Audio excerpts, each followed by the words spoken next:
And now I'm going to demonstrate the dumbbell chest press, but we're going to put a unique spin on it so it's not like the typical dumbbell press that we've showed you before. What we're going to do is intermediate, pick a weight around 20 pounds, 15 to 20 pounds if you've never done this before. If you're intermediate, beginner, 15 to 20, intermediate, 30, and then maybe advanced, start out with a 40 or 45 and just see how things feel. And then increase the weight once the first set feels really good, so you can fail around 15 reps the first set and 12 reps the second with a little bit heavier weight. So make sure you pin those elbows tight to your side and really make that shoulder rotator cuff area nice and safe as you come back. Bring the thighs with you, set the thighs on the floor. Get in your starting position, arch your lower back out, get your chest open, palms slightly face each other. Now separate them, down, breathing in.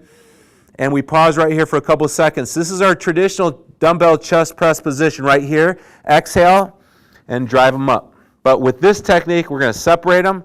As we come down, the palms face each other. And 3-second pause here, letting the chest totally stretch out too.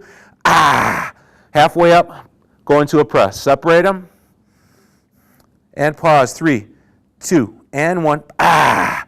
Halfway up, go into a press. Separate them. Palms face each other, so the dumbbells aren't in here close on the chest. Keep it off about 5-6 inches away from your chest.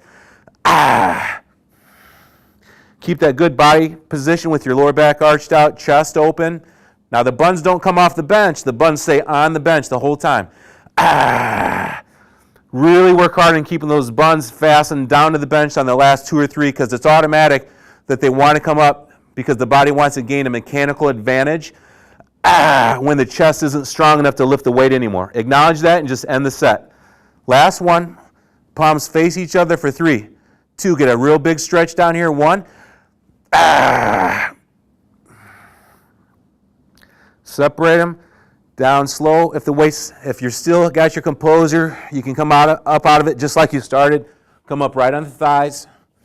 It's a great different spin that'll give your chest a totally different feeling than the traditional dumbbell chest press. Now go make it happen. All right, here we go. Doc's going to demonstrate the new technique here. He's got his feet firmly planted on the floor. His lower back is arched out. His chest is open. Pause down there for 3, 2, and 1. Now, if you're going down nice and deep for a stretch like that and you feel a little bit of negativity in your shoulder or your rotator cuff, then don't go down that far or lighten the weight up or a combination of both. That's 2, good. And pause, 3, 2, and 1. Good. Technique looks real good. And pause, 3, 2, and 1. All right, we're going to get a really good set in here, Doc. Going to get those last 2 that you typically couldn't get on your own.